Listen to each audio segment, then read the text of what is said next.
Good morning, students of Saraswati Vidya Mandir. Class Commerce section, Class 11, Subject Economics, Chapter 2, Theory of Consumer Behavior.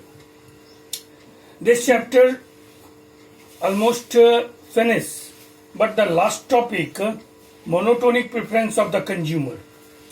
Before this monotonic preference, we already known about three types of preference. First, rigid preference, preference order और indifferent preference, और चौथा है monotonic preference. Preference, as we know that RGD, Allen and Hicks were state that utility cannot be measured in terms of money. It can be only give a order on the basis of consumer's preference towards any particular item. Thus, consumer utility is in order 1, 2, 3, 4 in that type, in which there is three types of preference we can see. That is rigid preference. It means that when consumer prefer only one good and no other option will be chosen by a consumer, then it is called rigid preference. यानी यदि उपभोक्ता का अगर पसंद केवल एक ही वस्तु हो और वो किसी अन्य वस्तु के बारे में कोई विचार ना करे, तो उसे हम कठोर पसंद कहते हैं उपभोक्ता की, या रिजिड प्रेफरेंस कहते हैं. Second, preference order. Preference order में जब उपभोक्ता अपने पसंद का एक क्रम विकसित करता है, अगर वो एक नहीं ले पाता है तो फिर दूसरा नहीं तो तीसरा, यानी first choice, second choice, third choice, ऐसे, तो उसको हम लोग प्रेफरेंस ऑर्डर कहते हैं. इनडिफरेंट प्रेफरेंस, यानी जब कोई दो वस्तु उपभोक्ता को समान रूप से पसंद होती है तो उसको हम इनडिफरेंट प्रेफरेंस कहते हैं. Indifferent preference refers that type of preference of a consumer in which two commodity equally preferred by consumer. And last, monotonic preference. Monotonic preference क्या है? इसको हम लोग कहते हैं एक दिष्ट अधिमान. मोनोटोनिक प्रेफरेंस जो होता है इसको हम लोग कहते हैं एक दिष्ट अधिमान. एक दिष्ट अधिमान. एक दिष्ट अधिमान जो होता है यानी कि ये एक आंख से, जैसे कि हम लोग कहते हैं कि एक आंख से कोई देखता है तो उसको एक दिष्ट अधिमान कहते हैं. तो monotonic preference refers that type of preference in which a consumer prefer those bundles of a good in which a consumer prefer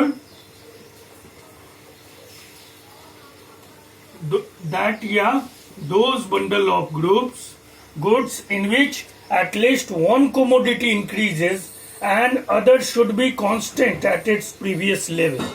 यानी मोनोटोनिक प्रेफरेंस एक दिष्ट अधिमान किसी उपभोक्ता के ऐसे पसंद को बताता है जिसमें वो वस्तुओं के बहुत सारे बंडलों में उस बंडल को चूज करता है या उस बंडल को पसंद करता है जिसमें कम से कम एक वस्तु की मात्रा तो बढ़ जाए जबकि दूसरी वस्तु अपने पूर्व स्तर पर स्थिर हो.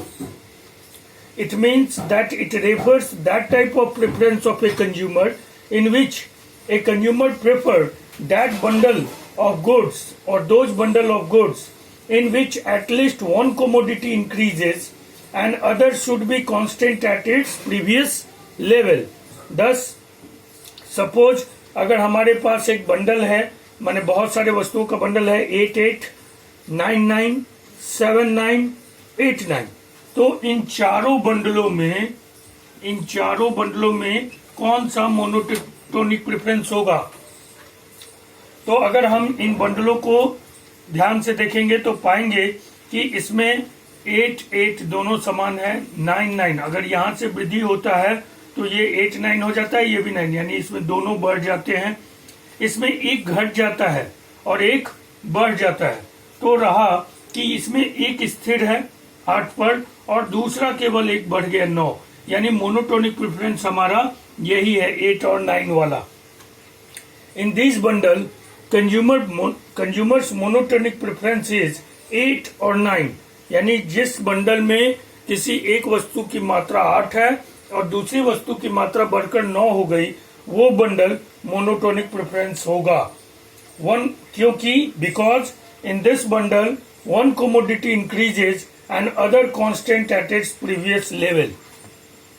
मोनोटोनिक प्रेफरेंस में जो कंज्यूमर्स का बजट लाइन होता है वो एल आकार का हो जाता है। यहाँ आप देख रहे हैं कि ये एल आकार का इंडिफरेंस कर्व है, तटस्थता वक्र है, जो बताता है कि अगर कोई मान लीजिए कि शुरुआत में कोई उपभोक्ता सी बिंदु पर है और सी बिंदु पर वो वाई वस्तु की ओ वाई मात्रा और एक्स वस्तु की ओ एक्स मात्रा खरीदकर संतुलन में है, तो अगर यहां से वो डी की ओर जाता है, डी बिंदु की ओर जाता है, तो डी जो होगा वो उसका मोनोटोनिक प्रेफरेंस होगा। क्यों?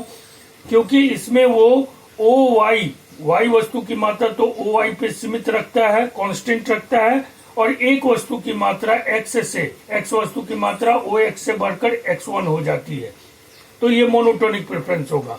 यानी सी से डी की तरफ जाना मोनोटोनिक प्रेफरेंस होगा, क्योंकि इसमें y वस्तु कांस्टेंट होती है और एक वस्तु x बढ़ जाती है। उसी तरह से अगर कोई उपभोक्ता सी बिंदु पर है और वो x वस्तु की OX मात्रा लेता है और y वस्तु की OY मात्रा लेता है, और अगर वो सी बिंदु से B की ओर जाता है, तो B जो है इसका मोनोटोनिक प्रेफरेंस होगा। इसलिए क्योंकि वो B बिंदु पर जब जाएगा तो वो x की मात्रा OX तो सीमित रखेगा, कांस्टेंट रखेगा, लेकिन y वस्तु की मात्रा जो है वो OI से बढ़ाकर OY 1 कर देगा।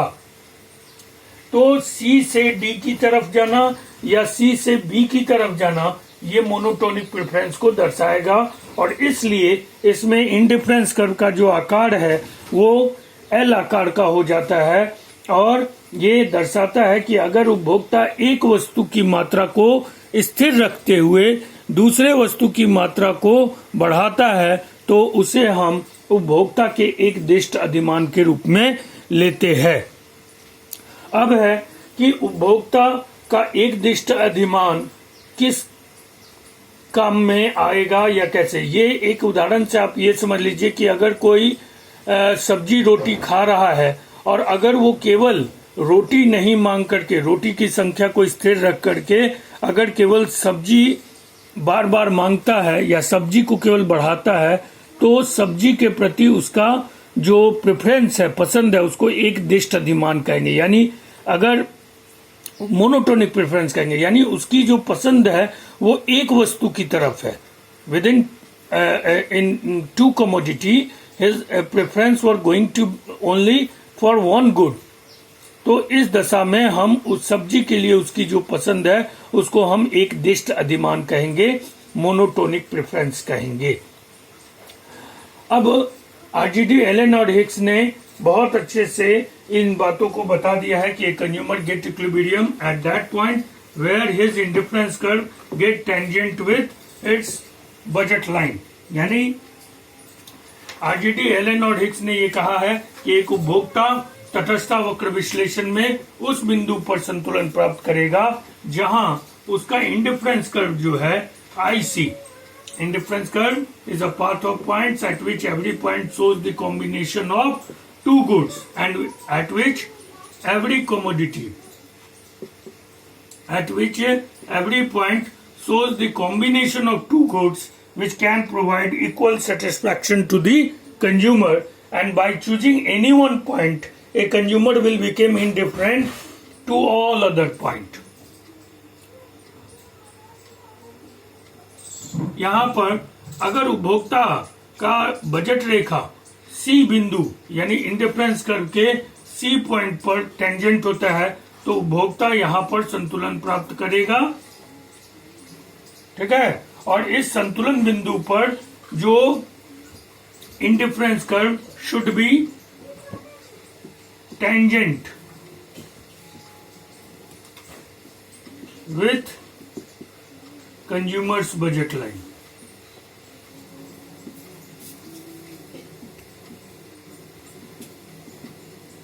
और दूसरा क्या है कि इस बिंदु पर at the point of equilibrium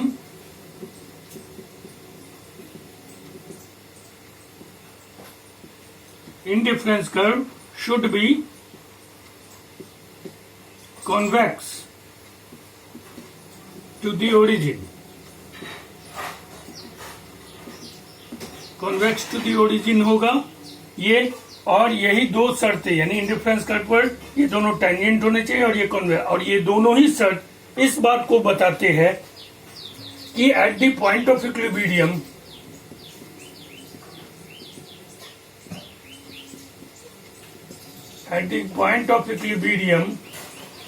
क्या होगा कि इंडिफरेंस कर्व का स्लोप यानी marginal rate of substitution X for Y बटा इंडिफरेंस कर्व का स्लोप क्या होता है, diminishing marginal rate of substitution X for Y बटा diminishing marginal rate of substitution Y for X, MRS Y for X equal to minus P X by P Y.